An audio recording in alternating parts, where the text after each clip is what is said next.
Pendidikan multikultural telah hadir di tengah pendidikan Indonesia, namun dalam realisasinya masih terdapat berbagai hambatan atau problematika.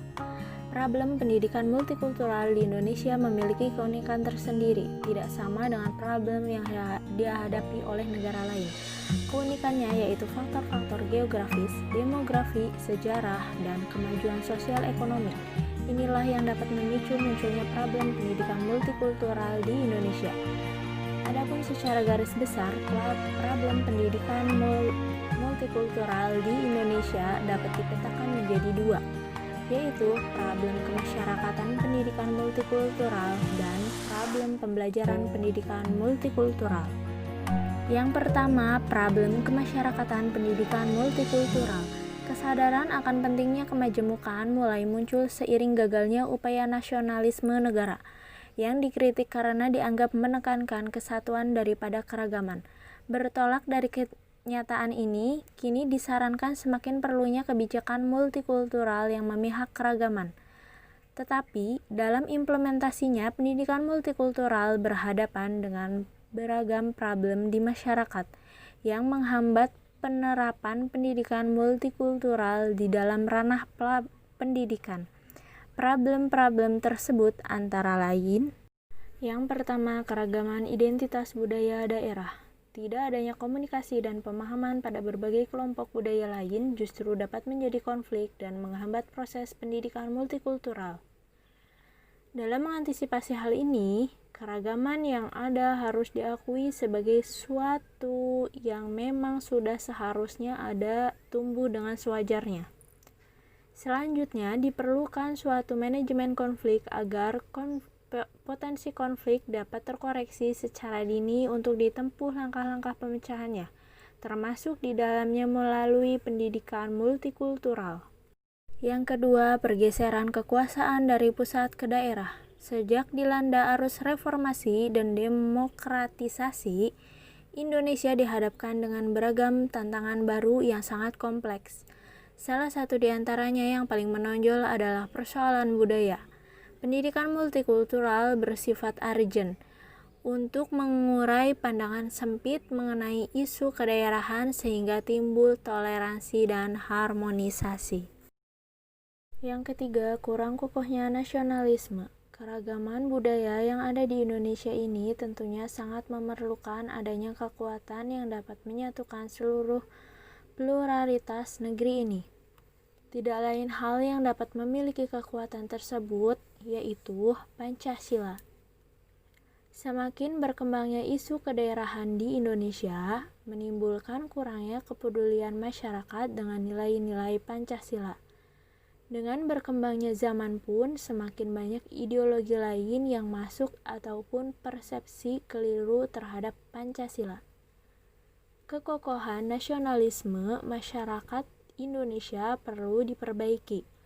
Nasionalisme perlu untuk ditegakkan di Indonesia dengan cara yang baik, tanpa jalur kekerasan seperti dengan cara-cara yang edukatif, persuasif, dan manusiawi.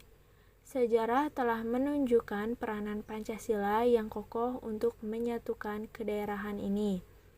Kita sangat perlu mengasah nasionalisme yang kokoh demi menghilangkan isu pemecah persatuan dan kesatuan bangsa dengan pendidikan multikultural. Yang keempat, fanatisme sempit. Fanatisme dalam arti luas memang diperlukan dalam suatu masyarakat, dan sebaliknya, fanatisme sempit di mana masyarakat menganggap bahwa kelompoknya yang paling benar, paling baik, dan kelompok lain harus dimusuhi. Itulah yang berbahaya. Tidak sedikit fanatisme ini menyerang masyarakat yang memiliki multikulturalisme, bahkan sampai menimbulkan korban. Misalnya fanatisme sempit yang terjadi di kalangan supporter bola di tanah air ini sering membabi buta dan sudah jelas bahwa hal tersebut tidaklah sehat. Di sini, pendidikan multikultural memiliki peran yang harus diutamakan sebagai wahana peredam fanatisme sempit. Karena di dalamnya pendidikan multikultural terkandung ajaran yang menghargai seseorang atau kelompok lain walaupun berbeda suku, agama, ras, atau golongan. Konflik kesatuan nasional dan multikultural. Ada unsur tarik-menarik antara kepentingan kesatuan nasional dengan gerakan multikultural. Di satu sisi ingin mempertahankan kesatuan bangsa dengan berorientasi pada stabilitas nasional. Namun dalam penerapannya, bangsa Indonesia pernah mengalami konsep stabilitas nasional ini dimanipulasi untuk mencapai kepentingan-kepentingan politik tertentu. Adanya GAM dapat menjadi contoh ketika kebijakan penjagaan stabilitas nasional ini berubah menjadi tekanan dan pengarahan kekuasaan bersenjata. Hal ini justru menimbulkan perasaan antisipasi terhadap kekuasaan pusat dan tentunya hal ini bisa menjadi ancaman bagi integrasi bangsa. Di sisi multikultural, kita melihat adanya upaya yang ingin memisahkan diri dari kekuasaan pusat, contohnya gerakan DPM di Papua. Oleh karena itu, pendidikan multikultural diharapkan dapat menjembatani berbagai perbedaan ini. Kesejahteraan ekonomi yang tidak merata di antara kelompok budaya orang akan dengan mudah terintimidasi untuk melakukan tindakan yang anarkis ketika himpitan ekonomi mereda mereka. Pendidikan multikultural diharapkan dapat mengajarkan perbedaan-perbedaan yang dijumpai di masyarakat terdiri beragam lapisan seperti si kaya dan si miskin. Pihak yang salah dari media massa. Masyarakat perlu mewaspadai adanya pihak-pihak tertentu dengan pandai memanfaatkan media itu untuk kepentingan tertentu yang justru membudayakan budaya Indonesia. Begitu banyak berita buruk mengudara di mana memang sangat layak jual dan selalu mendapat perhatian publik. Namun apabila berita seperti itu menjadi tendensi, maka lambat laun akan dapat memberikan pengaruh negatif juga pada budaya ketimuran. Tontonan seharusnya menjadi tuntunan, bukan tuntunan untuk sekedar menjadi tontonan. Media sangat mempengaruhi opini publik dalam menyorot berbagai peristiwa.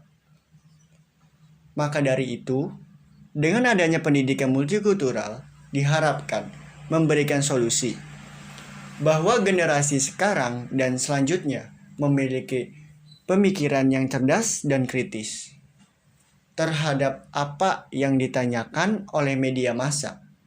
Namun pemikiran sudah seharusnya tidak mudah tersulut barat negatif. B. Problem pembelajaran pendidikan multikultural di Indonesia. Selain dari problem kemasyarakatan, pendidikan multikultural juga tidak terlepas dari problem dalam proses pembelajarannya. Dalam kerangka strategi pembelajaran, pembelajaran berbasis budaya dapat mendorong terjadinya proses imajinatif, metaforik, berpikir kreatif, dan sadar budaya. Namun demikian, penggunaan budaya lokal etnis dalam pembelajaran berbasis budaya tidak terlepas dari berbagai permasalahan yang terdapat dalam setiap komponen pembelajaran sejak persiapan awal dan implementasinya.